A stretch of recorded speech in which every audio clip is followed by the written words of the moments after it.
Hello दोस्तों, आप सभी का स्वागत है आपका अपना क्लास एसएस क्लास 2.0 में। ठीक है ना। आज हम लोग पढ़ेंगे अर्थशास्त्र क्लास 10 का इसी related 20 plus most VVI MCQ question को देखेंगे, जो कि एग्जाम में आने की पूरी संभावना है। तो चलिए बिना टाइम वेस्ट किए हुए अपने क्लास को शुरू करते हैं। आज का पहला प्रश्न है, भारत की अर्थव्यवस्था कैसी है? ऑप्शन ए राष्ट्रीय सकल उत्पाद पर निर्भर है। ऑप्शन बी प्रति व्यक्ति का है। ऑप्शन सी आर्थिक कल्याण का आधार है। ऑप्शन डी इनमें से सभी। बताइए क्या होगा। तो इसका सही जवाब होगा ऑप्शन डी, इनमें से सभी पर निर्भर करते हैं। सकल राष्ट्रीय उत्पाद पर भी, प्रति व्यक्ति की आय पर भी और आर्थिक कल्याण के आधार पर भी। आगे चलते हैं। क्वेश्चन नंबर 2, आर्थिक विकास की व्याख्या के भिन्न आधार कौन कौन हैं? ऑप्शन ए सकल राष्ट्रीय उत्पाद। ऑप्शन बी प्रति व्यक्ति का आय। ऑप्शन सी आर्थिक कल्याण का आधार। ऑप्शन डी इनमें से सभी। तो इसका भी सही जवाब होगा ऑप्शन डी, इनमें से सभी। Option D. आगे चलते हैं। क्वेश्चन नंबर 3, भारत में आर्थिक विकास का मुख्य श्रेय किसे दिया जाता है? ऑप्शन ए पूंजी को। ऑप्शन बी सेवा को। ऑप्शन सी नियोजन को। ऑप्शन डी व्यापार को। तो इसका सही जवाब होगा ऑप्शन सी, नियोजन को मुख्य श्रेय दिया जाता है भारत में। आगे बढ़ते हैं।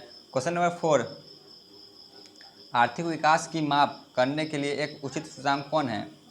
ऑप्शन ए राष्ट्रीय आय। ऑप्शन बी प्रति व्यक्ति का आय। ऑप्शन सी उपभोक्ता व्यय। ऑप्शन डी जीवन प्रत्याशा।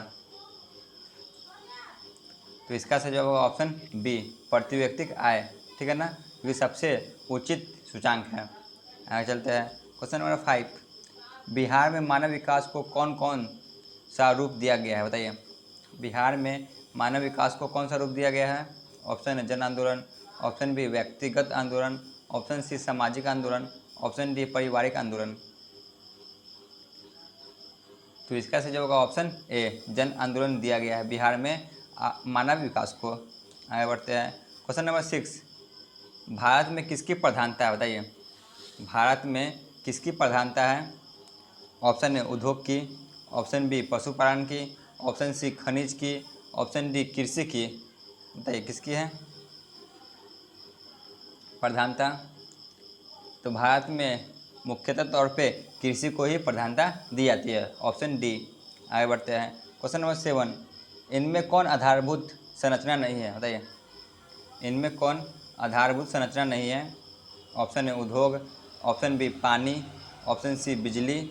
ऑप्शन डी सड़क। तो इसका सही होगा ऑप्शन ए, उद्योग, जो कि आधारभूत संरचना नहीं है। Option A.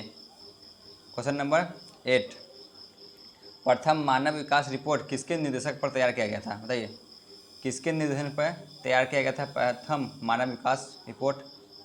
Option A Abhijit Vinayak Banerjee. Option B Amartya Sen. Option C Mahbubul Haq. Option D इनमें से कोई नहीं। तो इसका सही जवाब होगा ऑप्शन सी, महबूल हक के। ठीक है, आगे बढ़ते हैं। क्वेश्चन नंबर 9, भारत का कौन सा आर्थिक क्षेत्र सबसे बड़ा है? बताइए। भारत का कौन सा क्षेत्र सबसे बड़ा है? ऑप्शन ए प्राथमिक। ऑप्शन बी द्वितीयक। ऑप्शन सी तृतीयक। ऑप्शन डी इनमें से कोई नहीं। बताइए कौन सबसे बड़ा है भारत में आर्थिक क्षेत्र? तो तृतीयक क्षेत्र, जिसे हम लोग सेवा क्षेत्र के नाम से भी जानते हैं। ठीक है ना, जो कि सबसे बड़ा क्षेत्र है।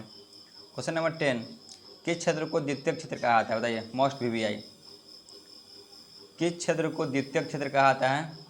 ऑप्शन ए सेवा क्षेत्र। ऑप्शन बी कृषि क्षेत्र। ऑप्शन सी उद्योग क्षेत्र। ऑप्शन डी इनमें से कोई नहीं। किसे द्वितीयक क्षेत्र कहा जाता है? तो द्वितीयक क्षेत्र कहा जाता है उद्योग क्षेत्र को। ठीक है ना, ऑप्शन सी। सेवा क्षेत्र कहा जाता है तृतीयक क्षेत्र को, और कृषि क्षेत्र कहा जाता है प्राथमिक क्षेत्र को। ठीक है ना, इसका सही जवाब होगा ऑप्शन सी। आगे बढ़ते हैं। क्वेश्चन नंबर 11, भारत की जनसंख्या 2011 की जनगणना के अनुसार कितनी है? बताइए। भारत की जनसंख्या 2011 के अनुसार कितनी थी? Option A 115.08 crore. Option B 120.04 crore. Option C 121.02 crore. Option D 119.05 crore. बताइए भारत की जनगणना 2011 के अनुसार कितनी है? तो भारत की जनगणना 2011 के अनुसार 121.02 करोड़ है, ऑप्शन सी। अभी तो भारत की जनसंख्या लगभग 140 करोड़ पुर चुकी है, ठीक है ना। आगे बढ़ते हैं, क्वेश्चन नंबर 12। वर्तमान में बिहार की साक्षरता दर कितनी है, बताइए। एजुकेशन रेट बिहार में कितनी है?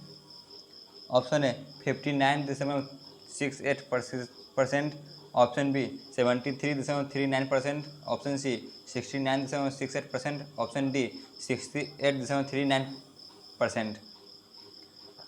तो वर्तमान में बिहार की साक्षरता दर 73.39% है, ठीक है ना। आगे बढ़ते हैं, क्वेश्चन नंबर 13। बिहार प्रांत का गठन कब किया गया, बताइए। बिहार प्रांत का गठन कब किया गया था? ऑप्शन ए 22 मार्च 1902 में, ऑप्शन बी 22 मार्च 1910 में, ऑप्शन सी 22 मार्च 1912 में, ऑप्शन डी 22 मार्च 1913 में। तो इसका सही जवाब होगा ऑप्शन सी, 22 मार्च 1912 में किया गया था। 22 मार्च को बिहार दिवस मनाया जाता है, ठीक है ना। इसी के उपलक्ष्य में बिहार दिवस हर वर्ष 22 मार्च को मनाया जाता है, ये भी आपको याद रखना है। Question number 14। बिहार राज्य में लोगों की आजीविका का मुख्य आधार क्या है, बताइए। बिहार में ज़्यादातर लोग किस पर रहते हैं? ऑप्शन ए उद्योग में, ऑप्शन बी कृषि में, ऑप्शन सी लघु और कुटीर उद्योग में, ऑप्शन डी इनमें से सभी। बताइए ज़्यादातर मुख्य आधार क्या है बिहार में? तो लोगों का जीविका का मुख्य आधार कृषि ही है, ऑप्शन बी।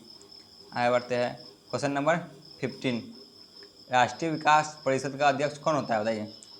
राष्ट्रीय विकास परिषद का अध्यक्ष कौन होता है? ऑप्शन ए वित्त मंत्री, ऑप्शन बी प्रधानमंत्री, ऑप्शन सी या दोनों, ऑप्शन डी राष्ट्रपति। राष्ट्रीय विकास परिषद का अध्यक्ष होता है प्रधानमंत्री, ऑप्शन बी, ठीक है ना। आगे चलते हैं, क्वेश्चन नंबर 16। किस आधुनिक यंत्र के आगमन के बाद सूचना शिक्षा एवं ज्ञान सुलभ हो गया है, बताइए। किस आधुनिक यंत्र के आने के बाद हमारी शिक्षा और ज्ञान बहुत ही सुलभ हो चुका है, मतलब कि बहुत ही आसानी से मिल रहा है? Option A mobile phone, option B computer, option C calculator, option D इनमें से कोई नहीं।